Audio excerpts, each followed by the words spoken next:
Welcome to Coffee with Coach. Building a budget is one of the most important things a church does every year. Yet few pastors take the time to understand the budget or the power that the budget will have over their church for the next year. Before you begin to build a budget, there are 7 things a pastor must know about the finances in their church. So today's video is really an introduction to another video I'll try to get up by Tuesday.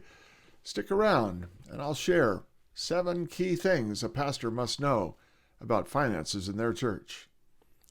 I'm Steve Petty, and I have 3 goals for these videos: to help you become a better pastor and leader, to save you time and money, and to help educate, motivate, and energize you to motivate and energize your church. If you find these videos helpful, I hope you will subscribe to my channel. You can click the little red button over there. And if you have questions or comments, you can send them to me at steve@revstevep.com, or you can comment below. This is the 3rd part of a 5-part series I'm doing on principles of church finances. Today we're going to be talking about how to build a budget. Well, at least I thought we were. But the more I wrote about how to build a budget, I realized there were some key things that pastors need to understand before you can even start to build a budget. So then this became a 2-parter. So today, what I want to talk about are 7 key things you have to know before you can begin building your budget. 7 key things a pastor must know and fully understand. Number 1, when you pass the plate or when you receive the offering, how is that money accounted for? How does it move from the person's hand when they drop it in the plate to the point that it goes into the checking account or savings account at the local bank? You have to understand the whole process. Who handles the money? Who takes the money out of the sanctuary? Who puts the money into the vault? Who takes the money out and counts it? How is it counted? How many people are involved? You really don't want one person doing everything. You want 2 or 3 people involved in each step of the process. They kind of watch each other. There needs to be a weekly deposit summary. All that money that comes in goes into different accounts. Some of it's for the flower fund, some of it's for the youth campership fund, some of it's just to the offering and the general offering. Some of it might go into a building fund. Each check is designated differently. How do you account for that? How do you make sure that it goes into the proper pockets? There has to be a weekly deposit summary report that everybody gets.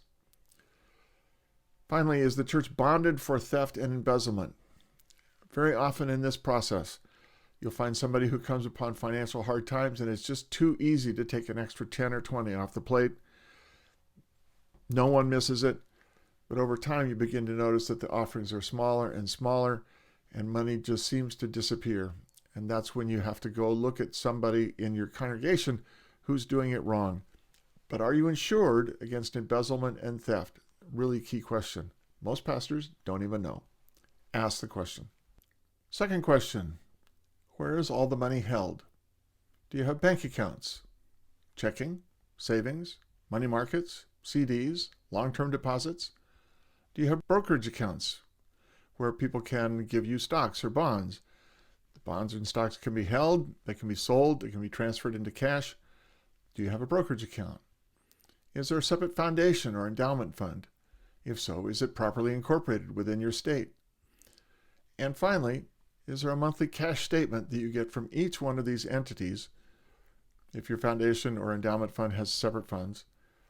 And do you get a cash statement from your treasurer, which indicates how all of the accounts are held at the end of the month? Key questions. Where is the money held? Third key question each pastor must ask and understand is, what does each giving unit and member unit pledge and give monthly and annually? This is going to be the most controversial thing that your finance committee is going to give you grief about. Many churches don't like to tell their pastors who pledges what. Many finance committee members don't want you to know who pledges what. But you need to know. The pastor needs to know each and every individual and family unit giving, whether it's their pledge or the actual amount that they give, and there would be different amounts. Why do you need to know this? Well, there's several key reasons. First of all, you need to know because sometimes your finance committee are in fact the worst givers in your church. If this is the case, then you will always run a really bad finance campaign. Why? They really don't want people to give. You want your finance committee to be your church's best givers. So when you look at those numbers and you see these are the best givers in my church, some of those people need to be on your finance committee, because the finance committee needs to be made of people who know the value of giving to their church. Number one reason. Number two reason. Sometimes people will pledge an amount and just not make it. In fact, you might notice this year over year over year. Somebody's always giving you a pledge for $10,000 and they always give you $1.380 at the end of the year. They have good intentions. But when you know that they're not going to give you $10,000 after 3 years, you don't actually include that $10,000 in the amount that you're hoping to get. You realize, no, we're going to get $1.380. So how much do they actually give? What's their history? You need to know that when you're building a budget. Another reason you need to know is because people will give an amount, and they might be regular givers, and every month you see that same exact amount come in, and then all of a sudden, it's not there. They miss a month. Not unusual. They miss 2 months. What's going on with that family? What kind of financial stresses are they under that you need to know about? Are there things going on that you're not aware of? Watching their financial giving and watching that pattern develop over the course of the year gives you information about what's going on with people's lives. It's an important pastoral gift to be able to know that. Another key reason you need to know those figures is because you need to know who's tithing. Who are the people who are giving faithfully? Might be somebody you've never even thought of. That's a person who's making a faith statement that the rest of the congregation is not making. This is wonderful. You need to know that. And you need to be able to see the number of tithers grow over the course of your ministry, because you're going to be preaching about tithing and encouraging tithing all of the time. So when you see people coming to a tithe and making that commitment, that's encouraging. But if you don't know it, because you don't see the actual pledges and you don't see the actual individual giving, you'll never know. So these are things that you need to know. The fourth thing you need to know, and this is where it gets a little bit tricky, are there hidden funds? Have some groups in your church managed to hide funds away? Trustees, finance, the UMW, maybe the youth group? Have they been able to get their hands on money or the process of the money and hide funds away that is not fully accounted for by the church? And then, why are they hidden?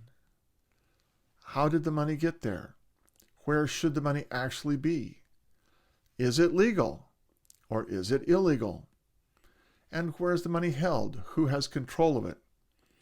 And finally, is it fully accountable and reported in an annual meeting? Fifth, one of the things that's really important to understand are the set-aside funds that you have within your accounting process. What are the reserve funds, designated funds, capital funds, in and out accounts? How were they set aside? What are they used for? Is there a fiduciary responsibility to keep them? Who can redesignate them? And can they be borrowed against? These are all questions you have to ask and understand. Within churches that I served, I would actually encourage the building up of these funds. Several times we had over $100,000 in designated funds held within the church.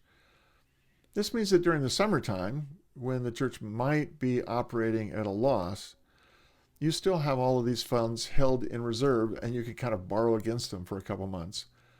When the church giving returns in the fall, you'll be able to return to a cash positive position and all of those funds are accounted for completely. But it's wise to have them. It gives you a little bit of a buffer. Reserve funds, designated funds, understand them. They're critical. The sixth thing that every pastor must know, and now we're getting into the budget, is what each line item is actually for. When you build a budget, you put line items in for different things that you're going to spend. Now, the reason you do this is because you want to be able to track those monies over the course of the year.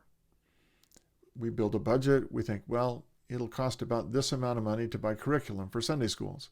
Okay, we set aside that money. Over the course of the year, that gets spent.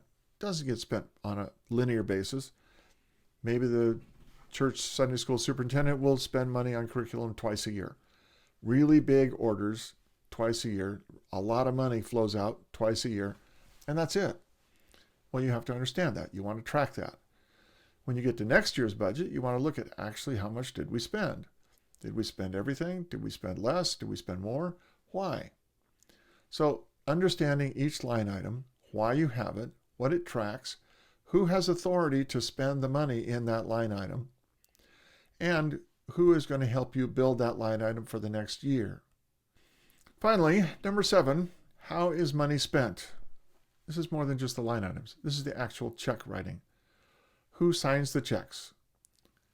Is the person who writes the checks the check signer? Or does someone else come in and actually sign the checks?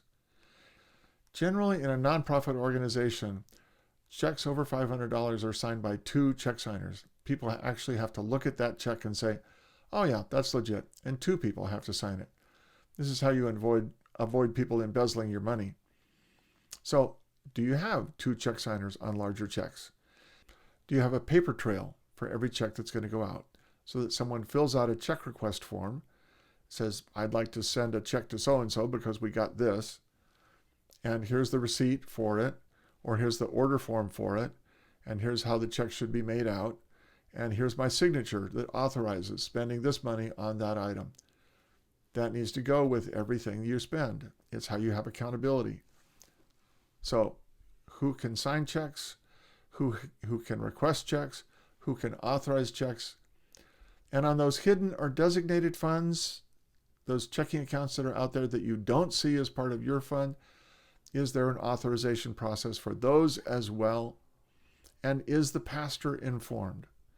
You should get a list of checks that went out every week, even if it's just a listing, a spreadsheet. You should be able to see the money that went out, what accounts it went out of. Don't spend a lot of time looking at it and poring over it, but do scan it and look at it and understand it. It's important. It's how you keep all of those things accountable, how you keep all of the money in hand, and how you keep the money going for the ministries that you want it to go for. So there you have it. 7 key things you need to understand as pastor before you can even start to build a budget. So tomorrow's video will be 5 key things you need to know about building a budget, or 5 different ways you might build a budget. I hope you'll check it for that one. If you find these videos valuable, I do hope you'll subscribe to my channel. You can click the red button over there. And if you have questions or comments, you can send them to me at steve@revstevep.com. Until tomorrow, have a great day.